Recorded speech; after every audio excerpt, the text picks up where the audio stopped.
둘째 시간에 할 게 이제 금지행위하고요. 중개보수 남았죠? 중개보수하고 금지행위. 자, 중개보수를 먼저 봅니다. 금지행위를 먼저 봅니다. 금지행위는 누구 보고 하지 말라고 하는 짓이에요, 이게? 개업 공인중개사? 등자라. 소공이나 보조원도 금지행위하면 안 되죠? 네, 이렇게. 자, 금지행위가 이게 7가지인데 3학년 3반짜리가 있고 1학년 1반짜리가 있고 총 7가지. 이 3학년 3반에 들어가는 게 증, 직, 상, 투 이렇게 하고요.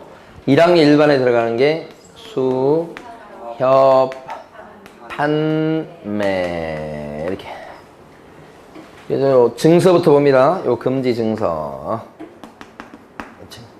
이게 뭐가 금지되어 있냐? 금지 증서인데 양도 알선이 금지되어 있어요. 못 팔아먹게 돼 있다고. 그 못 팔게 되어 있는 증서를 중개해주면 되겠어요? 안 되지. 한번 팔지도 못하는 건데 매매업을 하면 되겠어요? 안 되지. 그죠?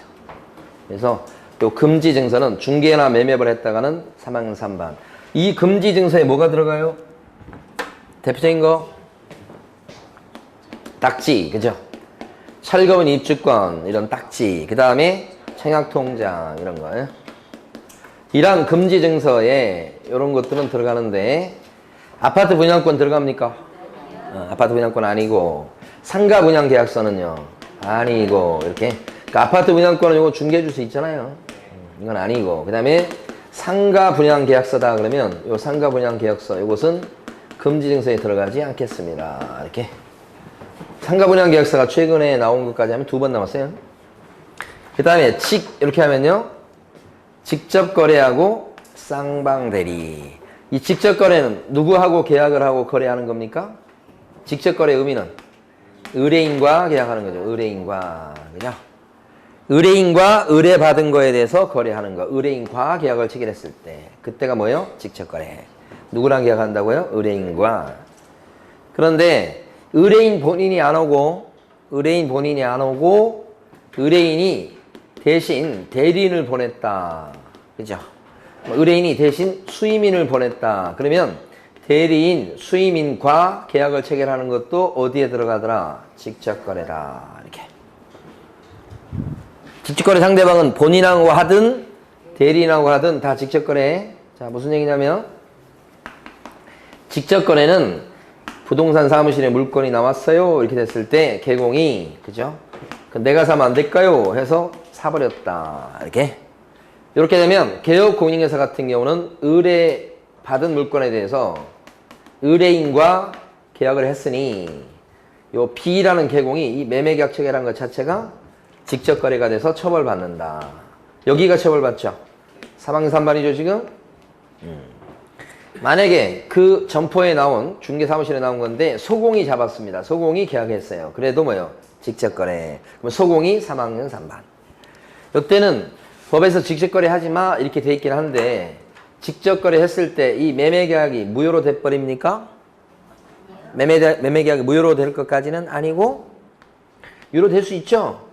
그러면 직접 거래 하지 마라는 중개사법의 조문은 강행 규정 중에서 효력 규정이에요? 단속 규정이에요? 단속 규정이다. 이게 작년에 출제됐던 거예요. 단속 규정입니다. 이렇게 한 거지. 그러니까 요 효력 자체는 유효하고요. 이렇게. 그래서 이런 경우에 이제 직접 거래가 됩니다. 이렇게 하면. 근데 이 사람이 직접 안 하고 딴 사람을 보냈어. 대리, 그 다음에 수임인 이런 사람을 보냈다고. 이 사람이랑 이렇게 계약을 했단 말이에요. 그러면 이것도 어디에 들어갑니까? 이 매매계약도 직접 거래일 거 아닙니까? 요게 누구랑 해도 대리인과 수임인과 해도 이렇게 늘상 물어보는 게 그거예요. 자, 근데 직접 거래가 안 되는 케이스가 있죠. 어떤 경우냐면 부동산 사장님이 이렇게 매매계약을 체결했습니다만은 보니까 다른 중개업소에 나온 물건이었는데 다른 부동산 사장님의 소개로 계약을 했다. 그러면 중간에 다른 부동산 사장님이 껴있기 때문에 이 매매계약은 직접거래에 해당되지 않고 처벌되지 않죠? 그러니까 딴 부동산을 통했을 때는 직접거래가 아니다는 거. 그죠? 직접거래에 대해서는 이 두 가지가 핵심입니다. 얘하고 얘가 핵심. 자, 그 다음에요. 또 봐봐요. 쌍방대리라고 돼 있죠. 양쪽한테 대리권을 받아서 혼자서 계약을 체결하는 것도 3학년 3반 금쟁이 이렇게 돼요. 그런데 중요한 게 뭐냐. 시험이 잘 나오는 게 양쪽한테 대리권을 받은 게 아니고 B라는 개업공인회사가 A로부터 전세 놔주쇼 부탁받으면서 나 외국에 갔다 올 테니까 그동안에 계약할 일이 있으면 내 대신 해주쇼 이렇게 해서 두 개 부탁을 했어요. 그런데 전세 구하러 온 사람이 왔어. 전세 집 구하려고. 그 사람한테 보여줬더니 마음에 들어해요. 근데 이 사람은 못 온다는 거 아니에요. 대리권 줬죠. 그랬을 때 B가 A를 대신해서 이렇게 C하고 둘이 앉아서 전세 계약을 체결하면 이 사람이 의뢰인이긴 한데 B에 B가 대신 전세 계약을 체결했다고 해서 이게 직접 거래입니까 이게? 직접 거래 아니죠. 여기는 B가 지금 뭐예요? 이 사람을 대신해서 해주는 거죠. 이런 것은 직접 거래라고 안 하고 뭐라고 불러요? 일방대리. 일방대리는 쌍방대리하고는 다르게 금쟁에 해당되지 않는다. 자, 세 가지 중요한 내용 다 했어요. 대리인과 해도 뭐예요? 직접 거래다. 근데 다른 부동산을 통했을 때는 직접 거래가 아니다. 자, 세 번째, 한쪽 의뢰인을 대신해서 다른 의뢰인과 이렇게 계약하는 것은 직접 거래라고 안 하고 뭐라고 불러요? 일방대리. 그건 금쟁이가 아니다. 이렇게 된 거지. 됐죠? 그래서 직접 거래하고 일방대리는 종이 한 장 차이. 자, 질문 드려봐요. 개업공인중개사가 매수 의뢰인과 매매계약을 체결했다. 이렇게 하면 직접 거래, 금쟁이에요. 매수 의뢰인과 했으니까 개공이. 자, 개업공인중개사가 매도 의뢰인의 위임을 받아 매수 의뢰인과 매매계약을 체결했다. 이렇게 하면 직접 거래가 아니고 일방대리죠. 위임을 받아 이렇게 한 거 나오면. 그죠? 이해되시죠? 그런데 요거랑 이건 의미가 틀린가요? 개공이 대리인과 이렇게 하면 이건 뭐예요? 직접 거래야. 근데 여기는요. 개공이 대리인이 된 거야. 저쪽은 틀려요? 대리인이 돼갖고 이렇게 하는 것은 괜찮다. 구별되시죠? 눈빛은 조금 석연찮은데. 자, 그 다음에 투자가 뭐예요? 투기 조장행위다. 투기 조장행위의 가장 대표적인 것이 뭐예요? 그러면 미등기 전매하게끔 알선한 거요. 그죠? 근데 미등기 전매를 알선했으면 그걸 통해서 탈세하게 만들었으니까 투기 조장행위인데 이때는 특히 미등기 전매한 사람이 전매 차익을 올리지 못했다고 하더라도 그죠? 그래도 투기 조장행위 저지른 것은 변함이 없다. 투기 조장행위의 또 다른 대표적인 사례가 뭐예요? 미등기 전매 알선 말고 전매 제한을 받고 있는 부동산을 중개해 준 거예요. 못 팔게 돼 있는 부동산을 중개해 준 거예요. 전매 제한을 받고 있는 거. 그것도 어디에 들어가요? 투기 조장행위다. 자, 수는 뭐예요? 수? 초과보수. 그 다음에 초과실비. 보수나 실비를 많이 받았을 때 1항 1반이죠? 여기는 관련된 내용이 세 가지가 나옵니다. 세 가지. 첫 번째, 복비를 많이 받으면 안 됩니다. 이것은 중개활동에 대한 보수만 얘기하는 겁니다. 그러니까 첫 번째, 중개활동 아닌 것들 있죠? 분양대행은 중개예요? 아니에요? 아니기 때문에 분양대행료는 복비가 아니죠? 따라서 법정 한도가 없죠? 따라서 이건 많이 받아도 금쟁에 해당되지 않는다. 자, 영업권을 알선했습니다. 권리금 받고 영업권을 사고팔게 만들었다고요? 영업권은 중개 대상물에 안 들어가죠. 따라서 영업권을 알선하는 행위는 중개가 아니어서 영업권을 사고팔게끔 만들어주는 행위는 중개활동이 아니고 그에 따른 보수를 챙겼다고 하더라도 수수료를 챙겼다고 하더라도 중개보수가 아니죠. 상한선이 없죠. 그래서 그걸 많이 챙겨도 금쟁이가 되지는 않는다. 그러니까 첫 번째 결론은 중개활동에 대한 보수, 중개활동에 대한 보수만 법정 상한선이 있고 그걸 어겼을 때 금쟁이가 되는 거고 중개활동이 아닌 이런 활동들에 대한 보수는 법정 상한선이 없으니까 이건 금지행위에 해당되지 않는다. 많이 받아도 그런 뜻이에요. 두 번째는 초과해서 많이 받았을 때 금지행위인데 두 번째 결론은 이때는 초과했다 안 했다 이걸 따질 때는 다른 명목으로 받은 돈이 있으면 그 다른 명목으로 받은 돈도 어떻게 해요? 받은 금원도 합산하죠. 예를 들어 광고비, 수고비, 사례비 명목으로 받은 돈이 또 있어. 중개보수 말고. 그러면 초과했다 안 했다를 따질 때는 중개보수 명목으로 받은 것만 가지고 초과요 아니요를 따지는 게 아니고 다른 명목으로 받은 돈도 다 어떻게 한다고요? 합산. 이게 두 번째 결론. 그러니까 중개보수의 법정 한도가 100만 원인데 중개보수 100만 원 받고 사례비로 200을 더 받았다. 그러면 무조건 뭐예요? 금지행위.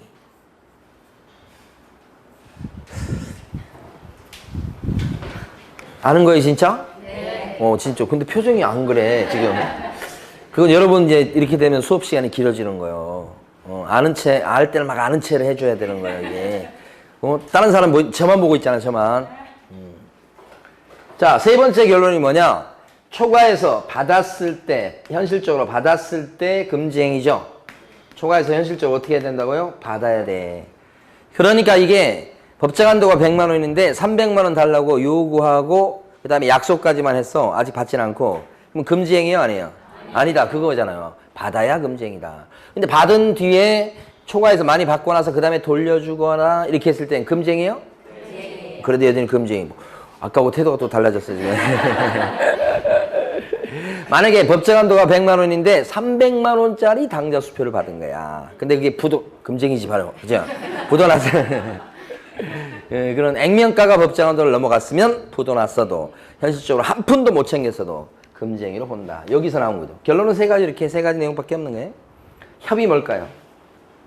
무등록 중개업자와의 협조행위. 그래서 상대방이 무등록 중개업자인 걸 알면서 의뢰를 받거나 무등록 중개업자인 사실을 알면서 그 사람한테 명의를 이용케 하거나 빌려주거나 이런 뜻이에요. 그러니까 무등록 중개업자를 브로커로 쓰는 거 안 되겠다. 금지행위입니다. 1항 일반짜리 판자는 뭐예요? 판단을 그르치게 하는 거. 거래상 중요사항에 대해서 판단을 그르치게 했다. 이렇게 하는 거예요. 판단을 잘못하게 만들었다고요? 거짓말하고 속이고 이거 얘기합니다. 알려주지 않고 이런 거요. 거짓말한 게 대표적이죠. 매자가 뭐예요? 자, 매매업을 못하게 합니다. 뭐에 대해서? 중개대상물에 대한 매매업. 그죠? 중개대상물을 샀다 팔고 하는 것이 금지행위. 총 7가지. 자, 이 7가지 금지행위에 대해서 시험에서 잘 묻는 게 이번 시험에는 여긴 안 내놨습니다만은 3학년 3반이냐 1학년 1반이냐 여기를 잘 물어요. 구별하는 거. 그 다음에 또 더 나가서 이게 개공이 금지행위를 저질렀다 그러면 행정적으로는 임등치예요. 임등치. 오늘 문제에 몇 번씩 나와요. 소공이 금지행위 저지르면 행정적으로 뭐예요? 자격정지. 중개보조원이 금지행위 저지르면 행정적으로는 뭐예요? 없습니다. 자격증도 없고 등록도 안 돼 있고 이런 양반이잖아요. 그래서 형사처벌만 있습니다. 여기는. 됐습니다. 문제 갑니다. 19번에서요. 금지행위에 해당되지 않는 것은 그랬습니다. 이런 문제를 푸실 때 문제에서 금지행위에 해당하는 것은 해당하지 않는 것, 뭘 물었는지 관계없어요. 여러분들은 무조건 이 지문에서 표시를 해주셔야 돼. 뭘 물었든. 1번 같은 경우는 둘째 줄 대리인과 직접 거래했다. 그러면 직접 거래가 되잖아요. 그러면 금지행위가 됩니다. 이 표시를 꼭 해주셔야 돼. 이 표시를. 2번 당사자의 쌍방을 대리했습니다. 이건 쌍방 대리죠? 그럼 이것도 금지행위가 됩니다. 이 표시를 꼭 해주셔야 돼요. 그리고 나중에 답을 고르는 거예요. 답을 고르라고 생각하지 마시고.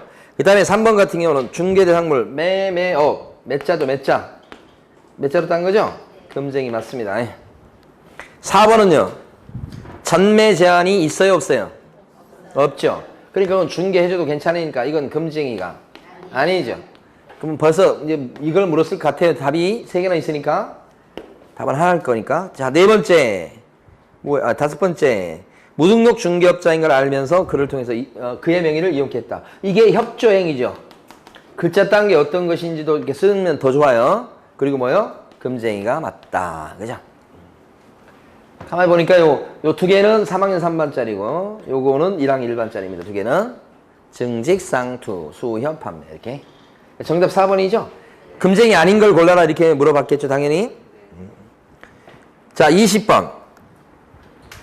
그러니까 이걸 할 때 답에, 그러니까 문제에 맞춰서 답을 이렇게 답이다 아니다 이렇게 골라가면 나중에 하면은 뭘 물어든지 까먹을 수가 있어요. 그러니까 그 관계없이 무조건 뭐예요? 금쟁이면 동그라미 아니면 X 이렇게 해서 꼭 표시를 하셔야 됩니다. 20번을 보시면 정답은 3번이고 1번이 바로 권리금의 10% 이겁니다. 이거 권리금의 10%를 갖다가 용역 수수료로 챙겼다. 그래도 이건 중개활동이 아니기 때문에 금쟁이에 해당되지 않습니다. 1번은 금쟁이 X. 2번은 중개대상물이 아닌 건축자재에 대해서 매매를 했다. 이렇게 되면요. 중개대상물이 아닌 걸 대상으로 해서 매매를 했으니까 금쟁이 아니죠. 금 X 이렇게 옆에다 쓰셔야 되고 3번은요. 대리인과 계약을 했으니까 금 동그라미. 그다음에 4번 같은 경우는 배우자 소유 건물을 중개해 줬으니까 재산관계에서 배우자는 별개죠. 금 X 이렇게. 5번은 친구 집을 시가보다 비싼 값에 팔아준 거예요. 그래도 이건 직접 거래가 되지 않죠. 친구니까 중개해 준 거죠. 그냥 금 X 이렇게. 그러니까 정답은 3번. 자, 21번요. 금쟁이에 해당되지 않는 것은 그랬습니다. 1번은 그러니까 21번의 정답은 1번입니다. 매매 계약을 중개함에 있어서 매도 의뢰인의 급박한 사고로 인해서 그의 위임을 받아. 이 말로 맞죠? 매수 의뢰인과 계약을 체결했다. 매수 의뢰인과 하면 보통은 직접 거래인데 위임을 받아갖고 하면 뭐예요? 일방 대리. 그러니까 1번은 뭐예요? 금쟁이 X. 이렇게 하셔야 된다는 거예요. 자, 2번 지문은요. 매매 계약을 체결하고 나서 전매 차익을 얻을 목적으로 이전 등기를 하지 아니하고 다시 다른 사람에게 다시 또 계약을 체결해서 팔아먹게 만들었다. 이게 뭐죠? 미등기 전매를 알선한 거. 그게 뭐죠? 투기 조장행위. 그래서 금쟁이 맞죠? 3번은요. 업무상 알게 된 개발업체로부터 입수한 확정되지 않은 개발 계획을 이용해서 타인에게 그 지역 임야를 매입하게끔 권유해서 계약을 체결하게 만들었다. 이렇게 하면 확정되지 않았기 때문에 나중에 그 개발 계획이 무산되고 그러면 그때는 뭐예요? 손해볼 수도 있죠. 이게 바로 뭐냐면 판단을 그르치게 하는 행위. 금쟁이 맞죠? 4번요. 토지를 중개하면서 알게 된 정보를 이용해서 그의 토지를 직접 사들였다. 이걸 뭐라고 그래요? 직접 거래. 금쟁이 맞죠? 5번. 둘째 줄에 법정 중개 보수 상한액을 딱 받고 그 다음에 뭘 받았다고요? 미술 작품 한 점을 받았다. 이렇게 되면 뭐예요? 초과 보수. 금쟁이 맞죠? 5번도? 이렇게 꼭 이 표시 하는 습관을 꼭 들으시면 문제를 다시 안 읽어도 됩니다. 22번을 많이 틀리셨어요. 기억권은 순가 중개 계약의 내용을 준수했으나 순가 중개 계약이 뭔지 아시죠? 내 손에 2억만 쥐어줘. 나머지는 알아서 복비는 알아서 챙겨가고 이런 거잖아. 이게 많이 복비 챙기는 것을 인정해주고 약속해주는 거예요. 그래서 보수를 많이 받는 걸로 많이 주기로 약정한 거라 볼 수 있어. 근데 그 약정만 가지고는 금쟁이가 되지 않죠. 근데 기업권에서는 법정 중개 보수를 초과해서 금품을 현실적으로 어떻게 했습니까? 받았지. 그러면 초과해서 받은 거 맞잖아요. 그러면 금쟁이야. 니은번은 상가에 대한 분양대행은 요거잖아요. 분양대행은 중개가 아니죠. 그 분양대행료를 많이 받아도 그건 금쟁이가 될 수가 없다 이 말이에요. 여기서 주택 외 중개상물에 대한 법정 중개보수는 0.9%를 의미해요. 그럼 분양대행료를 0.9% 넘겨서 받았다. 괜찮아요. 5% 넘게 받아도 괜찮고요. 그러니까 아예 제한이 없는 걸 가지고 뭐라고 얘기한 거예요 지금. 2번 금쟁이 아니죠. 디귿번은 자기 인적 소유의 주택을 갖다가 매수 의뢰인한테 팔게 해준 거예요. 이건 중개지. 금쟁이 아니죠. 리을번은 요거 직접 거래 아니잖아요. 리을번. 이 판례를 평상시부터 많이 익혀두셔야 됩니다. 시험장에서 이걸 갖다가 그때 시험장에서 익히려고 그러면 시간 오래 걸립니다. 그러니까 평상시에 많이 읽어주시고 딱 보는 순간에 매도 의인으로부터 매도 중개 의뢰받은 개업공인회사 의뢰중개로 X부동산을 매수해 한 개업공인회사 갑이, 그죠? 정신 못 차리면 이게 무슨 말인지도 몰라요. 다른 부동산 소개로 사고 그랬다는 뜻이야 지금. 그 다음에 다시 쉼표 뒤에 매수 중개 의뢰를 받은 다른 개업 공인중개사의 병해 중개로 이번에 X부동산을 팔아먹었다. 살 때도 다른 부동산이 끼어서 샀고 팔아먹을 때도 다른 부동산이 끼어서 팔아먹었으니까 이때는 직접거래에 해당되지 않아서 금쟁이 아니죠. 금쟁이 아닌 걸 고르라고 했으니까 니은번, 디귿번, 리을번 3개예요. 정답 3번. 23번의 정답은 3번입니다. 3번. 1번 같은 경우는 권리 변동, 법령의 규정에 의한 전매 등 권리 변동이 제한되어 있으나 그랬죠. 이게 무슨 얘기냐면 전매가 제한되어 있어요. 근데 전매 차익을 올리지 못했어요. 근데 그 전매를 갖다가 중개했다고. 아니 전매가 제한되어 있는 걸 중개했다고 하면 그 자체로 이미 뭐예요? 금쟁이에요. 전매 차익이 생기든 안 생기든 관계없이. 그러니까 요 지금 23번의 1번 지문은 이걸 얘기하는 게 아닙니다. 미등기 전매 알선하는 게 아니고 전매, 두 번째 거, 전매 제한을 받고 있는 부동산을 전매를 알선한 거예요. 그럼 무조건 뭐예요? 투기 조장이 이렇게 된 거예요. 자, 그 다음에요. 2번은 개업 공인중개사 갑은 의뢰인을 이매수 의뢰한 매수 대상물의 매매 계약을 성사시킨 대가로 법정 중개 보수 외에 매매 대상물에 관한 공유지분을 받았다. 공유지분 받은 게 걸리는 거예요. 중개 보수 챙기고. 어떤 그 땅 주로 하시는 분 옛날에 만나서 얘기를 들어보니까 그분은 자기가 전국에 땅이 그냥 여기저기 있어서 자기가 어디 땅이 있는지 모른대. 그렇게 투자를 많이 하셨나요? 그랬더니 그게 아니고 중개해주고 나니까 사람들이 복비를 돈으로 안 주고 땅을 떼주더라 이거야. 그래서 그냥 안 받는 것보다 낫잖아. 그래서 땅 떼가지고 받은 거 조그만 땅 여기저기 전국에 다 깔려있다는 거예요. 그래서 지금은 모르지만 나중에 자식 때 정도 가면 그게 어느 정도는 위력을 발휘할 거다 그런 식으로 얘기하시더라고. 그래서 자기 땅이 어디 있는지도 몰라. 목록을 봐야지 안 돼. 그러니까 여기도 이제 여기는 공유지분을 받았습니다만 그러면 땅을 팔아주고 땅의 일부를 복비로 받았다 그러면 금지행위예요 아니에요? 땅을 팔아주고 땅을 띄어서 일부를 갖다가 복비로 받았어요. 금지행위예요 아니에요? 모르지. 그 땅값이 얼마인지에 따라서 땅값이 엄청나다 그러면 초과보수가 될 수 있어요. 이게.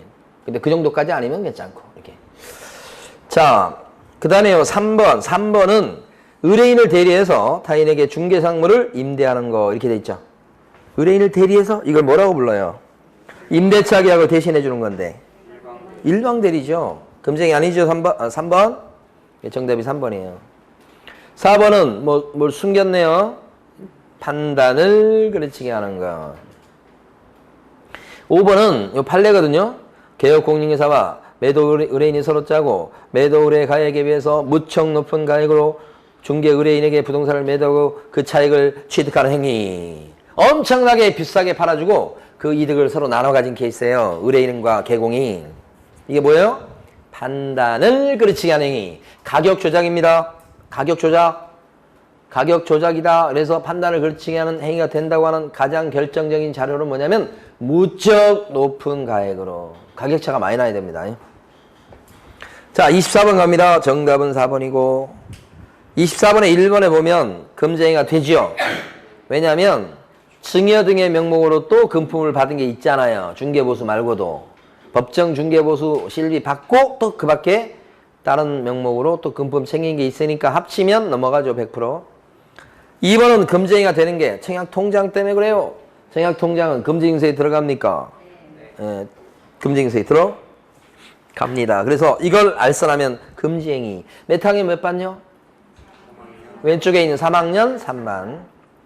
3번 등기된 임목 중개대상물에 들어가는 건 맞죠? 그걸 매매를 했으니까 이것도 금쟁이. 1학년 1반짜리죠? 4번은 금쟁이가 안 됩니다. 왜 그래요?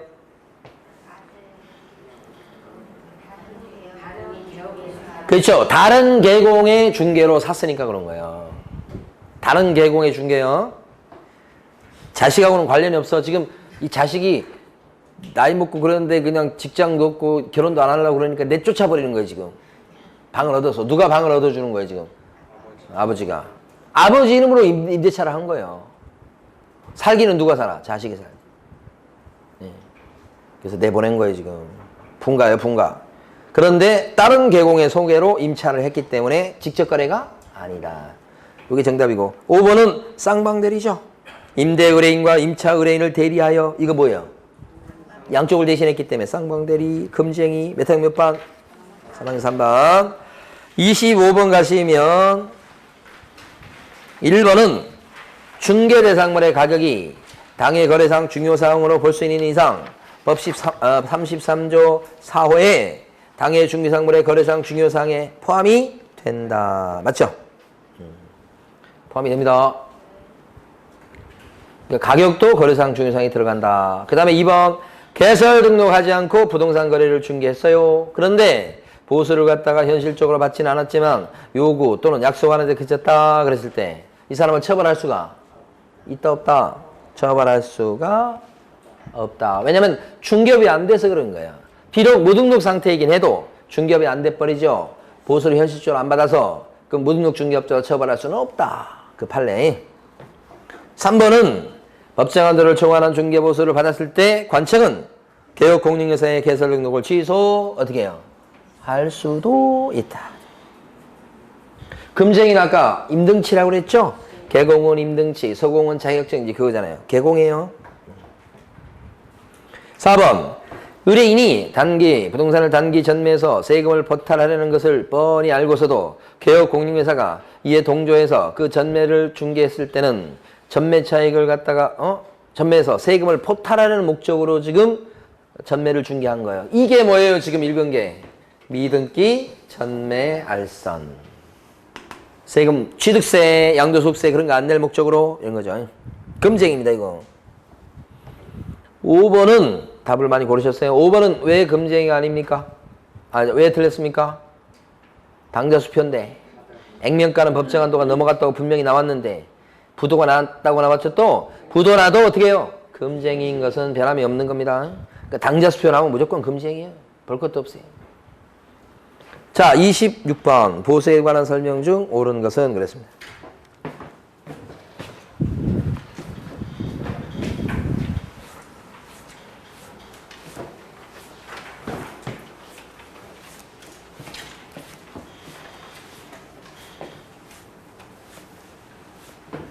자, 중개보수는 시험 문제가 2문제가 나오는데요. 한번 정리를 빨리 해보고 문제 들어가도록 합니다. 자, 첫 번째가 보수청구권. 이렇게. 보수청구권은 활동 과정하고 밀접한 관련이 있다. 의뢰를 받고 소개하고 중개요. 계약하고 거래하고요. 그 다음에 계약을 이행하고요. 이런 과정을 거치는데 자, 세 가지가 핵심.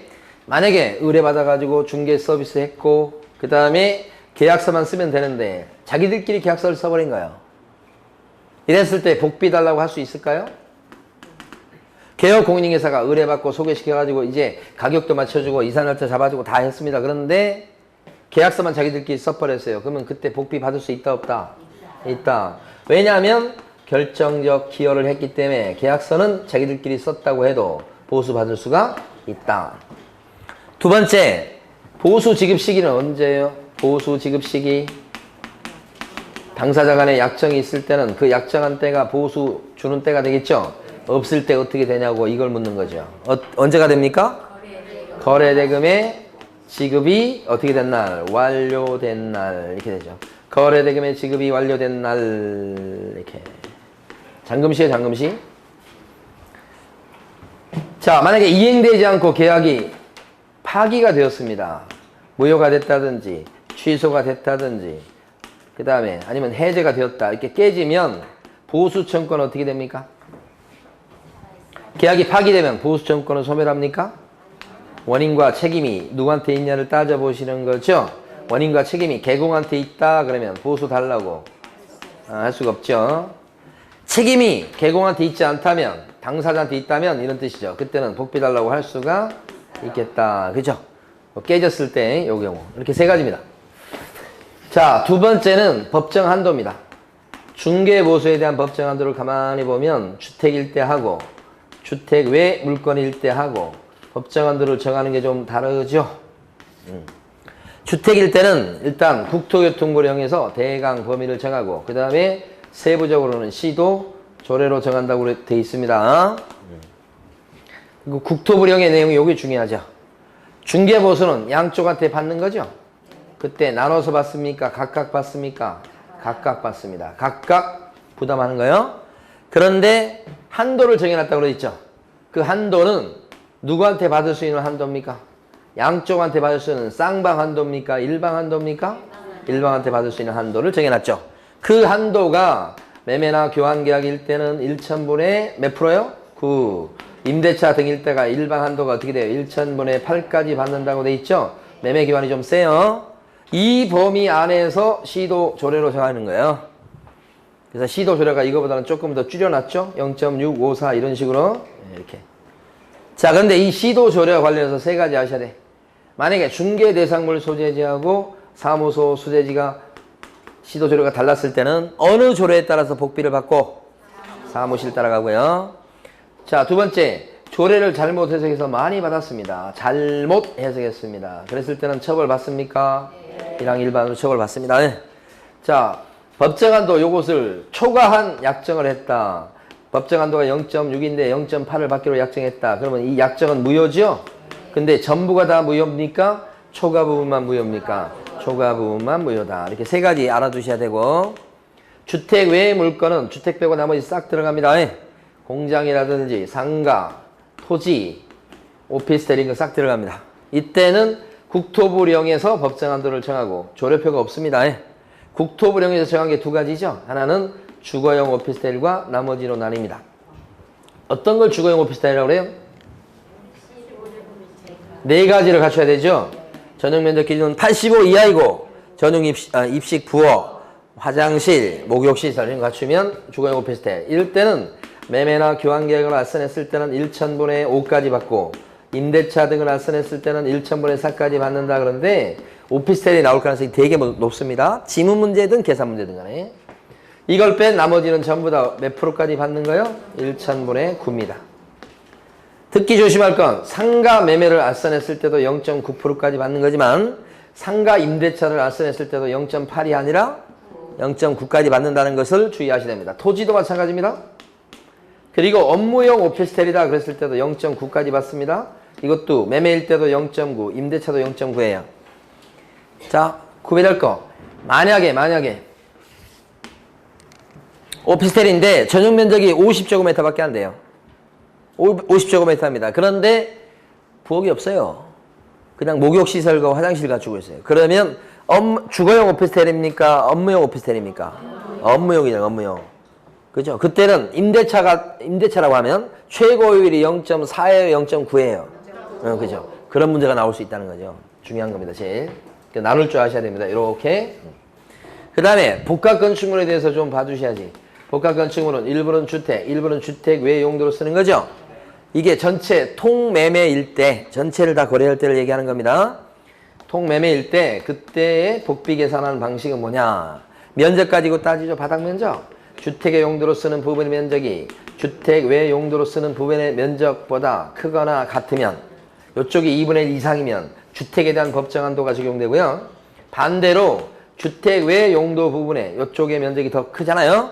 그러면 주택 외 중개대상물에 대한 법정한도가 적용됩니다. 이게 0.9예요. 요건 조례표가 적용되는 거고요. 잘 나옵니다, 계산. 그 다음에 이제 계산 문제요. 계산 이렇게 되면 계산 공식은 아실 거고, 합의된 거래 금액에다가 뭘 곱합니까? 요율을 곱합니다. 그러면 산출액이 나오죠. 그 산출액과 뭘 비교합니까? 조례표 끝에 있는 요 한도 금액과 비교하죠. 그 둘 중에 어떤 것까지 받을 수 있다? 적은 거. 이렇게. 자, 여기서 이제 분양권일 때 요거 이제 물어보는, 요 거래 금액은 어떻게 산정하냐를 보는 겁니다. 자, 분양권 알선했을 때는 요 거래 금액은 어떻게 계산합니까? 거래 금액 요거 실제 납입한 금액에다가 뭘 더해요? 프리미엄. 요것이 거래 금액 된다 이거지?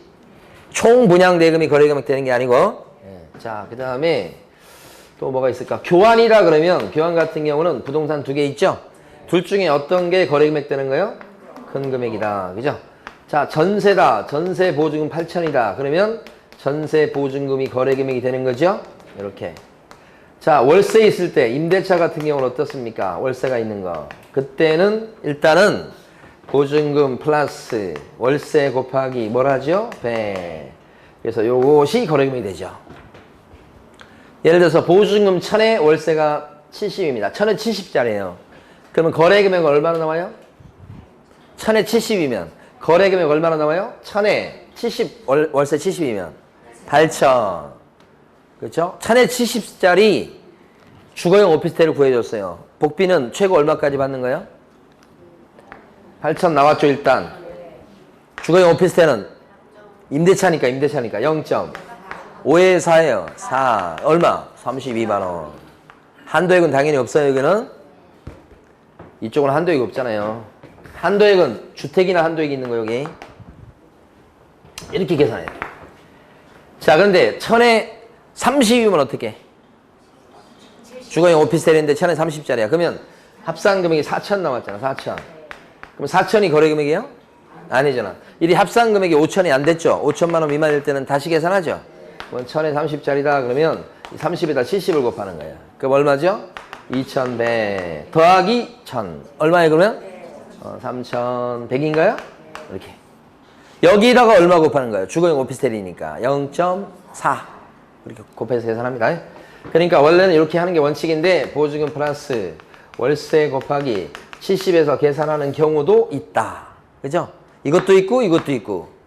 이건 합산 금액이 5천만 원이 안 되면 이렇게 계산한다고요. 아시겠죠? 그 다음에 5번은 뭐예요? 동일한 중개상물에 대해서 동일한 당사자가 동일한 기회에 매매를 포함해서 둘 이상의 거래를 같이 했을 때는 요 거래 금액은 뭐가 되는 거예요? 매매 금액만큼을 거래 금액으로 보는 거죠. 전세가 껴있어도 월세가 껴있어도 그건 안 치죠.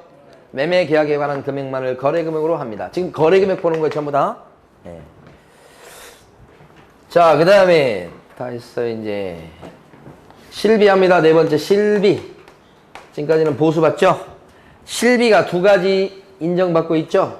권리관계를 봐가면서 쓴 실비가 있을 수 있다. 또 한 가지는 반환채무 이행보장과 관련된 실비가 있을 수 있다. 반환채무 이행보장입니다.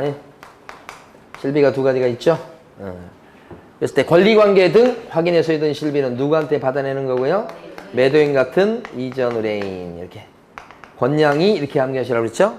반환채무 이행보장은 아까 우리 문제도 나왔었습니다만 누가 부담한다? 매수인 같은 취득 의뢰인한테 부담한다. 취득 의뢰인이 부담하는 게 원칙이다. 별말이 없으면. 그래서 반쯤 취했다.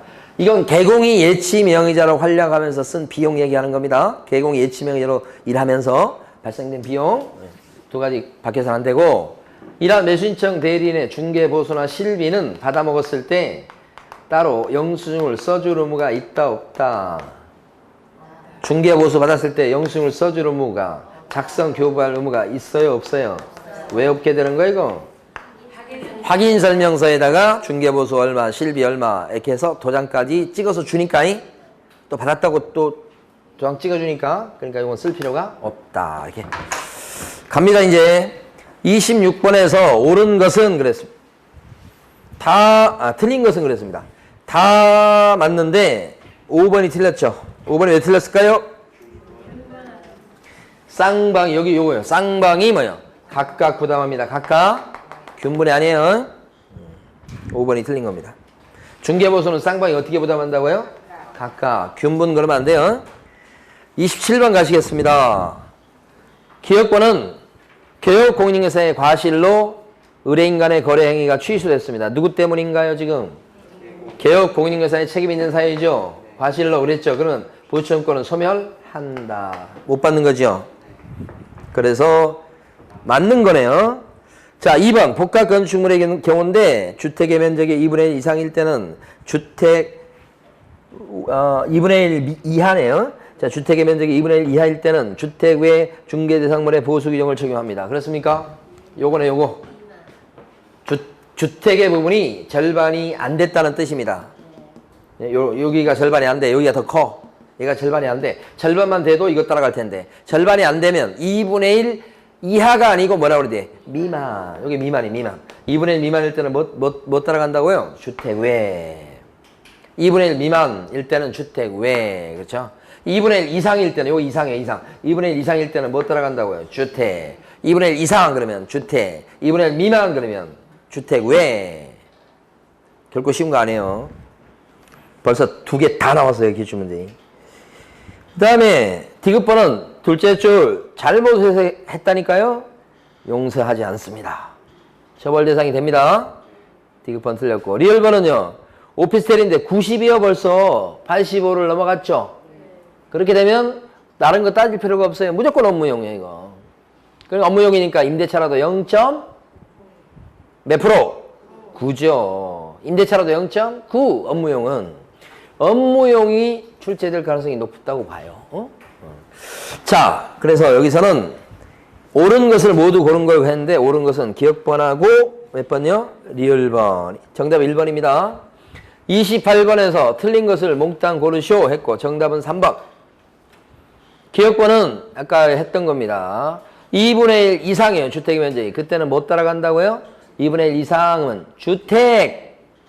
아까 했었죠? 2분의 1 이상일 때는 주택의 면적이 2분의 1 이상일 때는 못 따라간다고요? 주택. 기억번 맞아요? 리언번은 계약이 깨졌어. 해제되었어. 누구 탓이에요? 당사자가 지금 뭐 잔금 안 주거나 그러는 바람에 계약이 깨진 거죠? 이때는 개업 공인중개사한테 책임이 있는 게 아니죠? 그럼 보증권이 소멸하면 안 되죠? X. 디귿번 분양권입니다. 분양권. 분양권일 때 거래 금액은 어떻게 산정하느냐? 총 분양가에다가 프리미엄을 합치는 게 아니고 실제 납입한 금액에다가 프리미엄을 합친 금액이 거래 금액 되는 거야.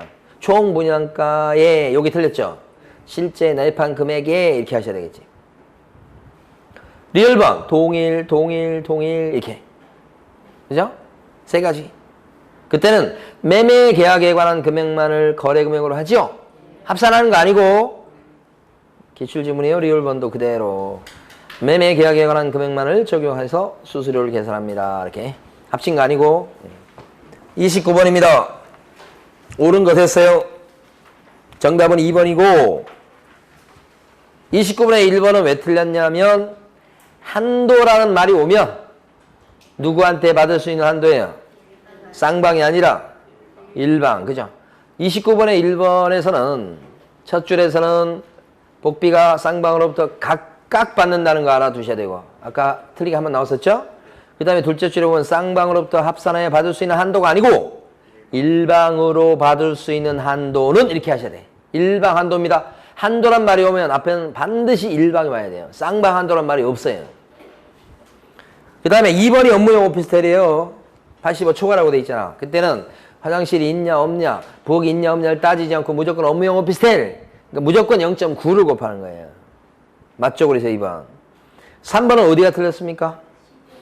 주택에 대한 보수니까. 국토부령이 정하는 범위에서 시도조례입니다. 시군구조례 아니고. 4번은요. 법정 한도를 초과하는 약정을 했다 그러면 전부가 다 무효가 되는 게 아니라 초과분만 무효고. 5번 기출지문 그대로인데요. 그거 보시면 사례 중에 어떠한 목목이 됐든 간에 법정 한도를 초과해서 금품을 받았다 그랬을 때는 반드시 개설 등록을 취소시켜야 한다가 아니라 등록을 취소할 수도 있다. 있다지 있다. 30번입니다. 틀린 것은 그랬고요. 정답은 2번이고요. 30번의 1번은 자격이 없는 자가 나왔죠. 중개사무소 개설 등록 안 한 상태에서 중개업을 했단 말이에요. 이 사람이 무등록 중개업자예요. 그런데 의뢰인 손님하고 중개보수에 대한 지급 약정을 했다 이 말이에요. 그 약정은요. 효력이 있을까요? 없어요. 그러니까 무등록 중개업자는 그래서 보수 청구권이 없게 되는 거예요. 그 약정을 했다고 손치라도 그 약정은 뭐예요? 무효예요. 무효. 못 받습니다. 결국. 2번은요. 중개보수에 대한 지급 시기 약정이 없을 때는요. 언제가 지급 시기가 됩니까? 계약 체결이 완료된 날이 아니라 거래대금 지급이 완료된 날이죠. 그래서 2번 틀린 거죠. 다 맞추셨죠? 2번. 3번은 설명드릴 게 없고. 4번 보시면 주택의 중개에 대한 보수는 중개의뢰인 쌍방으로부터 각각 밭에 또 나왔죠. 일방한테 받을 수 있는 한도는 한도 나오면 일방. 매매니까 거래 금액이 뭐예요? 1천분의 9 이렇게 되는 겁니다. 그런데 그 동그라미 4번에 가로 안의 내용을 조금 유념해 주세요. 부속, 토지 포함이라고 돼 있죠? 예. 그러니까 만약에 단독 주택을 갖다 매매를 합니다. 땅 가격이 6억이고 건물 가격이 4억이다. 그럼 복비 계산할 때 땅 가격 6억은 요거에 따라서 이게 적용되고 건물 가격 4억은 이거에 따라서 복비를 계산하고 그래서 합치고 그럽니까? 아니라는 얘기입니다. 단독 주택 매매를 했다 그러면 총 10억에 팔았다 그러면 땅 가격이 6억이고 건물 가격이 4억일지라도 따로따로 계산하지 않고 그거 합쳐가지고 10억이 여기 적용을 받는다 이 말이에요. 그러니까 여기 주택이라고 하는 것은 그 주택이 깔고 앉아있는 땅의 가격까지 포함시켜서 여기로 보는 거야. 주택하고 대지를 따로 보지 않고. 무슨 말인지 아시겠죠? 아까하고 똑같이 돌아갔어요 또. 자, 그 다음에 5번 권리금은 법령상 중개상물이 아니니까 맞죠? 중개보수에 관한 규정이 적용되지 않는다 그랬습니다. 그래요. 적용되지 않기 때문에 법정 상한선이 없어서 많이 챙겨도 걸리지 않죠? 그 뜻입니다. 31번입니다. 옳은 것은 내 거야. 1번은 왜 틀렸을까요? 어디가 틀렸을까요? 표시해 놓으셨을 텐데. 31번의 정답은 2번이에요. 2번은 방금 전에 설명드린 거예요. 1번은 왜 틀려요? 주택 외에 중개상물이니까 시도 조례표가 있어요? 없어요? 지금 이거. 시도 조례표가 없잖아요. 여기는요. 국토부령으로 정하고 끝이잖아요. 그 범위 안에서 그냥 협상하는 거잖아요. 시도 조례가 나오면 안 됩니다. 3번은 왜 틀렸어요? 보수 영수증 안 써주잖아요. 4번 별도의 약정이 없는 한 권리관계 등 확인에 소요된 실비는 누가 부담한다? 권리관계 등 확인에 소요된 실비는 누가 부담하는 것이요? 권양이 그죠? 이전 의뢰인 취득 의뢰인 아니고 권양이 이전 의뢰인 취득 의뢰인 아니고. 5번 매매계약 체결에 결정적 기여를 한 개공일지라도 매매계약서 작성에 관여치 못했다면 보수를 청구할 수는 없다. 맞아요? 결정적 기여를 했을 때는 보수 받을 수 있다고요. 계약서는 자기들끼리 썼을지라도. 그죠? 32번 갑니다. 자, 1번은 상가 임대차입니다. 조심할 게 임대차이지만 상가에 대한 임대차면 최고율이 0.9입니다. 0.8이라는 거 없어요. 그러니까 0.9니까 이게 쌍방을 물어봤으니까 곱하기 하면 1.8%가 돼. 6이 아니고 8%, 1.8%까지 받을 수 있죠. 그 다음에 2번. 토지의 경우에는 거래의 종류와 거래 금액에 따라 개업공인중개사가 받을 수 있는 중개보수의 최고율이 다릅니까? 토지는요. 매매도 0.9, 임대차도 0.9, 저당권 설정도 0.9, 거래 종류가 뭐든 간에 0.9란 말이에요. 또 토지가 1억짜리도 0.9, 10억짜리도 0.9, 100억짜리도 0.9. 금액에 관계없이 전부 다 0.9 하나밖에 모르잖아요. 일편단심. 근데 뭐가 다르기는. 틀렸죠? 자, 3번입니다. 3번은 주택 외 중개대상물에 대한 보수잖아요. 응? 주택 외 중개대상물에 대한 보수. 이때는 뭐예요? 오피스텔이 아닌 이상. 1천분의 8이 없잖아요. 그렇죠? 매매기간은 1천분의 9 이내에서 뭐 이렇게 되잖아. 임대차도 1천분의 9야. 4번이요. 4번을 잘 이해하셔야 돼. 토지와 토지 매매 계약을 체결했을 때 2억 원, 매매가가 2억 원이에요? 그러면 토지는요, 주택 외. 그러면 이때는 매매도 0.9, 180만 원이잖아요. 그렇죠? 그러면 상가 전세 계약은 상가는 주택 외. 이때는 전세라도 0.9란 말이에요. 근데 우연히도 매매가가 똑같이 2억이에요. 그러면 298, 이것도 180이야. 그럼 거래 금액은, 보수는요, 최고 금액이 180 같죠? 이게 정답이에요. 5번은 어디가 틀렸을까요? 5번은 어디가 틀렸어요? 합산 금액이 요거잖아요. 합산 금액이 5천만 원. 요거 합산 금액이요? 합산 금액이 5천만 원 미만. 우리 보수에서는 미만이 2번 나와요. 미만이 나와요. 미만. 5천만 원이 안 되면 이상이 아니고 5천만 원 미만일 때는 뭐 한다고? 곱하기 70. 아까 여기서 주택의 면적이 2분의 1 미만이면 주택외. 미만이란 글자밖에 안 나와요. 보수에서는. 뭐 딴 걸 찾으려고 그래. 자, 2분의 1 미만일 때는 뭐예요? 주택외. 합산 금액이 5천만 원 미만일 때는 곱하기 70. 미만일 때는 곱하기 70. 미만일 때는 주택외. 그렇죠? 자, 33번 문제는 쉬워요. 정답이 3번인데 거기 보시면 계약금 3천, 1차 중도금 3천, 프리미엄이 2천이니까 합치면 얼마? 8천. 근데 이게 아파트 분양권이죠? 네, 그러면 8천만 원 곱하기 조례표를 보셔야 돼. 조례표가 소개돼 있네. 8천만 원이면 5천 이상 2억 미만 칸에 들어가니까 0.5%. 그러면 얼마요? 40만 원. 한도액 있나요? 왜 없다고 그래요? 한도액 있잖아요. 왜 있는 걸 없다고 그래요? 80만 원이 있으나 이제 쓸모가 없죠. 왜요? 40만 원이니까 결국. 문제에서 묻고 있는 건 일방을 물었나요? 쌍방을 물어봤나요? 쌍방을 물었으니까 답은 얼마예요? 80. 정답이 3번이죠? 34번도 많이 맞추셨어요. 보증금 6천에 월세가 100이에요. 주택이네요. 주택. 그러면 보증금 6천에 월세 100이면 환산하면 얼마예요? 1억 6천. 1억 6천인데 여기 지금 주택이죠? 그러면 조례표가 적용되겠죠? 그러면 1억 6천 칸을 찾아봐야 되겠죠? 그러면 0. 몇 프로? 0.3%예요. 그러면 1억 6천 곱하기 0.3이니까 48만 원. 자, 문제에서 묻고 있는 건 일방입니까? 쌍방 총액입니까? 일방. 그러면 정답은 4번. 35번도 많이 맞추셨어요. 교환인데 무조건 큰 금액 따라가죠? 그러니까 2억 따라가죠? 그럼 2억이다 그랬을 때 최고율은 0. 몇 프로? 그것만 찾아가시면 되지. 2억일 때는 최고율이 0. 몇 프로? 0.4예요? 0.5예요? 진짜야? 다시 한번.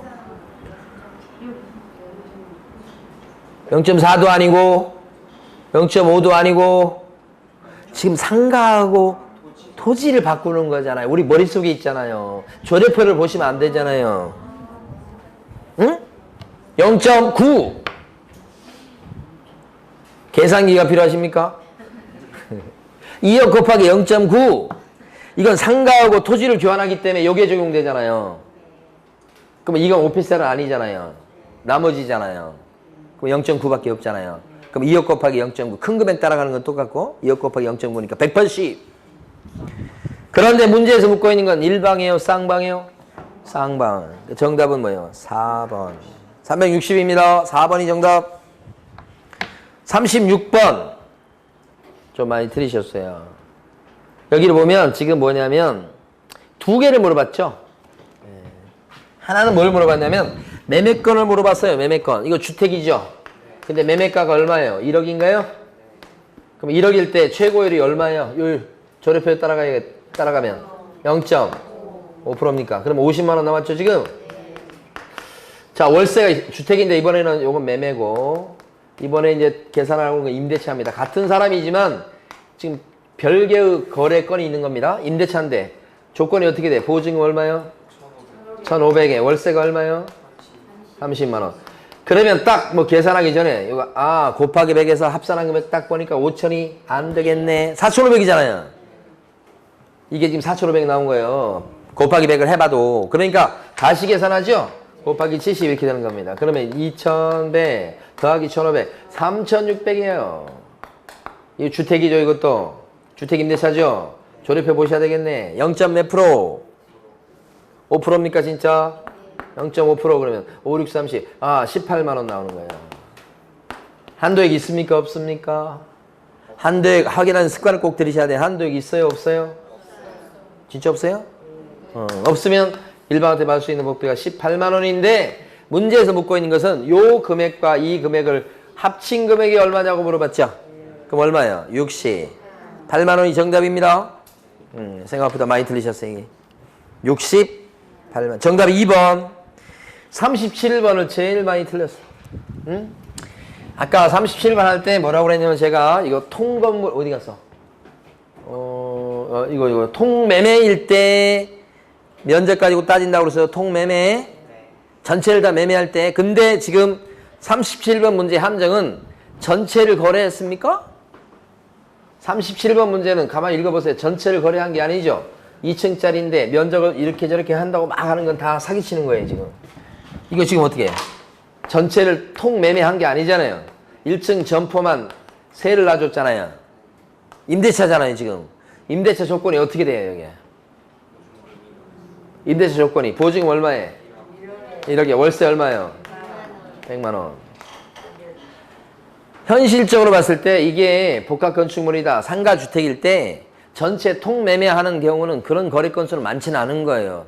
빈번하게 일어나는 것은 요 위에 원룸이면 원룸 전세나 월세 얻어주는 거라든지 아니면 요 1층에 있는 점포 요곳을 임대차를 놔준다 이런 것들이 많은 거예요, 실제는. 근데 요것만 거래하는데 왜 지금 전체 면적을 따지고 그런 거예요? 요것만 거래한 건데 지금. 이것만 물어본 거잖아요. 나머지는 다 함정이잖아요. 정신 드셨어요? 그러면 보증 1억에 월세 100이면 한 사람은 얼마예요, 이게?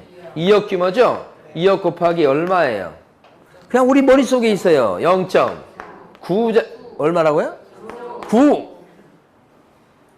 0.9니까 뭐요? 180이요. 밑에 점포 거래건만 지금 복비 계산하는 문제입니다. 통매매 아니고. 그러니까 면적 따지고 그럴 필요가 없어. 이것만 하는. 무조건 0.9예요. 180이죠. 자, 마지막에 정답을 고르기 전에 일방을 물었습니까? 쌍방 총형을 물었습니까? 쌍방을 물었습니까? 그러면 정답이 5번이에요. 5번입니다. 3번이 아니고 5번. 37번을 제일 많이 들으셨어요. 38번입니다. 다 했네요. 38번은 여기가 갑을병 세 사람 나오는 거죠. 응?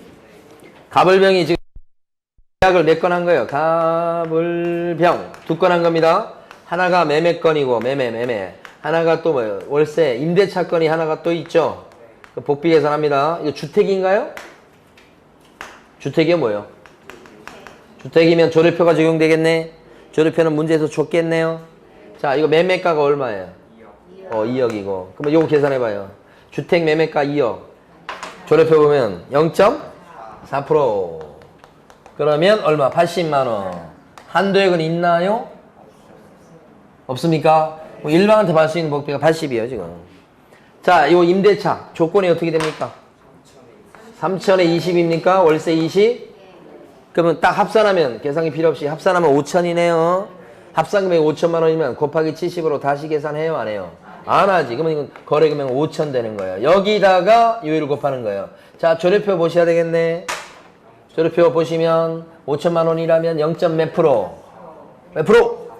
4%? 뭐 20만 원 나오네. 한도액은요? 있습니까? 30만 원 있어도 소용없죠? 안 넘었으니까 적은 금액 요게 돼요. 그러면 20만 원, 20만 원 맞아요, 진짜? 그죠? 이거 80만 원이면 을은 얼마 부담하는 거야? 이 사람은 좀 A가 좀 중개했다면 매매건에 대한 복비 80. 자, 그 다음 임대차건에 대한 복비 20 이렇게 되잖아요. 갑에게는 자, 80이죠. 매매건이니까. 병에게는 20이지. 지금 여기서 뭘 물어봤죠, 근데? 전체를 다 물어봤죠? 그러면 200이네, 200. 200이죠? 정답 5번입니다. 38번에 정답 몇 번이라고요? 5번. 왜 5번 나왔는지 아시겠어요? 다 물어봐서 그런 거예요. 전체를 다. 그죠? 39번입니다. 기출문제를 조금 바꿨어요. 39번 문제는 포인트가 몇 군데 있어요. 일단은 주택의 면적이 2분의 1이래요. 응? 주택의 면적이 딱 2분의 1이면 이 중개상 물건은 매매를 할 때 주택 따라갑니까? 주택 외 물건 따라갑니까? 주택 따라갑니다. 딱 절반이면. 그래서 요 물건이 지금 가만히 보니까 여기 절반이다 이렇게 된 거 봤을 때 아, 이게 복합 건축물이다. 그런데 이게 절반이 딱 주택이다 그러면 요것은 주택에 대한 법정 한도가 적용되기 때문에 주택 따라가니까요. 조례표가 적용되겠죠? 네, 요거 첫 번째. 자, 그러니까 밑에 있는 조례표, 조례 기준이 적용되겠고, 두 번째는 값을 이렇게 가만히 보면요. 이렇게 되죠? 요거요. 갑이 이걸 갖다가 을한테 이렇게 팔아먹고, 동시에 을은 갑에게 지금 임대차를 해서 두 사람이 같은 부동산에 대해서 매매도 하고, 그 다음에 임대차도 하고, 두 건의 계약을 한 거죠, 지금. 그래서 매도인과 임차인이 같고, 요요. 매수인과 임대인이 같죠? 그러면 두 번째 포인트는 이렇고 이렇다 그러면 이거 없애고 매매 한 건만 받게 돼 있다. 이게 두 번째가 포인트. 근데 매매가가 얼마예요? 1억이죠, 1억. 요 임대차에 대한 보증금은 이건 알 필요도 없어요. 계산 안 할 거니까. 계산은 요것만 한다는 게 두 번째 포인트. 그때 1억이니까 요때 여기 주택이면 조례표에 따르면 0. 몇 프로예요? 5%인가요? 그럼 얼마예요? 50만 원이죠. 한도액이 있는지 없는지 확인하는 습관을 꼭 들이시고 한도액. 그러면 있으나 마나 필요 없죠? 요거죠? 뭘 물어봤죠, 근데? 일방에게 받을 수 있는 복비다 그러면 얼마예요, 그러면? 50만 원. 정답 1번이네요. 자, 마지막 40번입니다. 40번은 보니까 오피스텔인데 일단 주거용 오피스텔입니까? 업무용 오피스텔입니까? 주거용 오피스텔. 뭐 주거용 오피스텔 임대차니까 0.4%겠다라가 우리 머릿속에 먼저 떠올라야 돼요. 0.4%겠다 이렇게. 자, 두 번째는 이제 보증금 월세 조건을 환산하는 절차입니다. 보증금 얼마? 2천, 월세 25만 원. 딱 보면 곱하기 100에서 먼저 해보니까 합산 금액이 4,500 나오죠? 5천만 원 미만이죠? 다시 계산. 그러면 이제 두 번째 포인트가 2천에다가 플러스 25만 원에다가 70이죠. 이렇게 되죠. 그럼 이게 나오는 거 보면 요것이 얼마냐면 일단은 1,750만 원이죠. 네, 저도 이것도 암산해 왔어요. 여기다가 2천 다음 얼마야? 3,750이죠. 아, 이게 3,750만 원 나왔습니다. 여기다가 0. 주거용 오피스니까 4 이렇게 된 거죠. 그러면 답이 얼마죠? 150만 원입니까? 2천에 25만 원 살고 있는 사람한테 복비 150을 내라니. 15만 원입니다. 네. 한도액은 원래부터 없습니다. 아, 네. 우리 다음 주에는 수업이 없죠? 아, 일주일 동안 여러분 열심히 뭐 하실 거야? 공부해야지. 어떤 공부하실 거예요? 그렇죠. 예. 제가 조금 서운하지만 어쩔 수 없습니다. 민계공을 열심히 하셔서 여러분들 방학 일주일 동안, 일주일이면 진짜 어떻게 하면 좀 긴 시간이라고 할 수 있어요. 그 기간 동안 열심히 공부하셔가지고 실력을 지금보다 훨씬 더 올리시고 오시기 바랍니다. 자, 오늘까지입니다. 수고 많으셨습니다.